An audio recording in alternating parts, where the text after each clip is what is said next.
ಶರೀರದಲ್ಲಿ ಯಾವ ಸೌಂದರ್ಯವೂ ಇರುವುದಿಲ್ಲ. ಸೌಂದರ್ಯ ಇರುವುದು ವ್ಯಕ್ತಿಯ ಕರ್ಮದಲ್ಲಿ, ಅವನ ವಿಚಾರದಲ್ಲಿ, ಅವನ ಮಾತಿನಲ್ಲಿ, ಅವನ ವ್ಯವಹಾರದಲ್ಲಿ, ಅವನ ಸಂಸ್ಕಾರದಲ್ಲಿ ಮತ್ತು ಅವನ ಚಾರಿತ್ರ್ಯದಲ್ಲಿ. ಯಾರ ಜೀವನದಲ್ಲಿ ಇವೆಲ್ಲವೂ ಇದೆಯೋ ಆ ವ್ಯಕ್ತಿ ಪ್ರಪಂಚದಲ್ಲಿ ಎಲ್ಲಕ್ಕಿಂತಲೂ ಸುಂದರವಾಗಿರುತ್ತಾನೆ. ಪರ್ವತಗಳ ಮೇಲೆ ಕುಳಿತುಕೊಂಡು ತಪಸ್ಸು ಮಾಡುವುದು ಬಹಳ ಸುಲಭ. ಅದೇ ಪರಿವಾರ ಮಧ್ಯದಲ್ಲಿ ಇದ್ದುಕೊಂಡು ಎಲ್ಲರ ನಡುವೆ ತಾಳ್ಮೆಯಿಂದ ಜೀವನ ಮಾಡುವುದು ಬಹಳ ಕಠಿಣ. ಇದು ನಿಜವಾದ ತಪಸ್ಸು.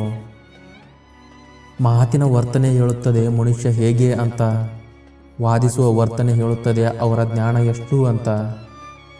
ಅಹಂಕಾರ ಹೇಳುತ್ತದೆ ಅವರ ಬಳಿ ಇರುವ ಧನ ಎಷ್ಟು ಅಂತ. ಸಂಸ್ಕಾರ ಹೇಳುತ್ತದೆ ಅವರ ಮನೆತನ ಹೇಗಿದೆ ಅಂತ. ವಸನಕ್ಕೆ ಹೊರಟ ತೇರಿಗೆ ಎಷ್ಟೇ ಹೂವಿನ ಅಲಂಕಾರ ಮಾಡಿದರೂ ವ್ಯರ್ಥ. ಹಾಗೆಯೇ ಮನುಷ್ಯತ್ವದ ಅರಿವೇ ಇಲ್ಲದವರಿಗೆ ಎಷ್ಟೇ ಪ್ರೀತಿ ತೋರಿಸಿದರೂ ವ್ಯರ್ಥ.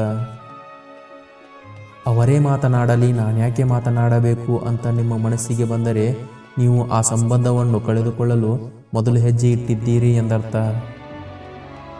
ಪರರ ಮೇಲೆ ಸಂದೇಹ ಪಡುವ ಮೊದಲು ನಿನ್ನ ಮೇಲೆಯೇ ಸಂದೇಹ ಪಡು.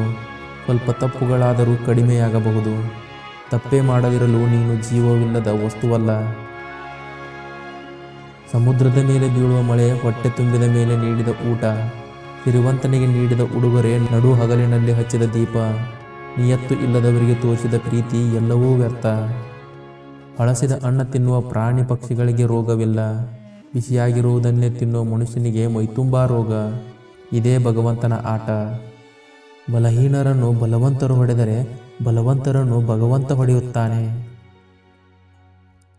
ಎಲ್ಲಿಯ ತನಕ ಎಲ್ಲರೂ ಸಹಿಸಿ ಸುಮ್ಮನಿರುತ್ತಾರೆಯೋ ಅಲ್ಲಿಯ ತನಕ ನಾವು ಎಲ್ಲರಿಗೂ ಒಳ್ಳೆಯವರೇ ಆಗಿರುತ್ತೇವೆ.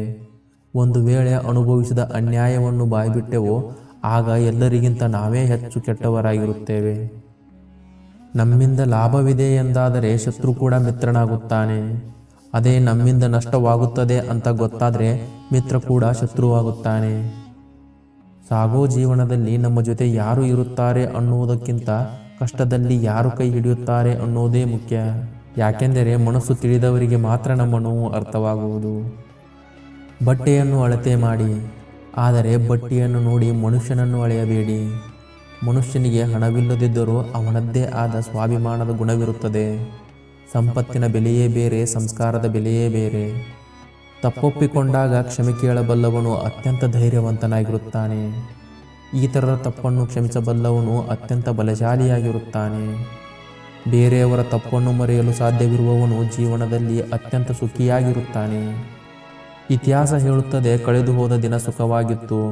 ವಿಜ್ಞಾನ ಹೇಳುತ್ತದೆ ನಾಳೆ ಬರುವ ದಿನ ಸುಖವಾಗಿರುತ್ತದೆ. ಆದರೆ ಧರ್ಮ ಹೇಳುತ್ತದೆ ಸತ್ಯವಾದ ಮನಸ್ಸು ಹಾಗೂ ಸ್ವಚ್ಛವಾದ ಹೃದಯವಿದ್ದರೆ ಪ್ರತಿ ಕ್ಷಣವೂ ಸುಖಕರವಾಗಿರುತ್ತದೆ. ಸೋಲು, ಒಂಟಿತನ ಇವು ಎರಡು ಜೀವನದಲ್ಲಿ ಬಹಳ ಪಾಠಗಳನ್ನು ಕಲಿಸುತ್ತವೆ. ಒಂದು ಯಾವ ತರಹ ಗೆಲ್ಲಬೇಕು ಎಂದು ಕಲಿಸಿದರೆ ಮತ್ತೊಂದು ಜೀವನದಲ್ಲಿ ಯಾರನ್ನು ನಂಬಬೇಕು, ಹೇಗೆ ಜೀವನ ಮಾಡಬೇಕು ಎಂದು ಕಲಿಸುತ್ತವೆ. ಕನಸುಗಳು ಬರುತ್ತವೆ ಹೋಗುತ್ತವೆ. ನಿರಂತರವಾಗಿ ಅವುಗಳನ್ನು ಹಿಂಬಾಲಿಸಿ ಪ್ರಯತ್ನಿಸಿದರಷ್ಟೇ ನನಸುಗಳಾಗಿ ಮಾರ್ಪಡುತ್ತವೆ. ಕೆಲವು ನೋವುಗಳು ನಮ್ಮನ್ನು ಪಂಜರದ ಹಕ್ಕಿಯಂತೆ ಮಾಡಿಬಿಟ್ಟಿರುತ್ತವೆ. ಯಾರಿಗೂ ಹೇಳುವುದಕ್ಕೂ ಆಗುವುದಿಲ್ಲ, ನೆಮ್ಮದಿಯಾಗಿ ಬದುಕುವುದಕ್ಕೂ ಆಗುವುದಿಲ್ಲ.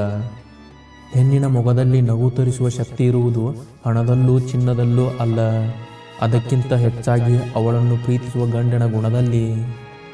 ನೊಣಗಳು ನಮ್ಮ ಸುಂದರವಾದ ಇಡೀ ದೇಹವನ್ನು ಬಿಟ್ಟು ಗಾಯದ ಮೇಲೆ ಕುಳಿತುಕೊಳ್ಳುವ ಹಾಗೆ ಕೆಲವರು ನಮ್ಮಲ್ಲಿರುವ ಸದ್ಗುಣಗಳನ್ನು ತಳ್ಳಿಹಾಕಿ ಲೋಪದೋಷಗಳನ್ನು ಮಾತ್ರ ಹುಡುಕುತ್ತಾರೆ. ನಮಗೆ ನಮ್ಮತನದ ಅರಿವಿರಲಿ.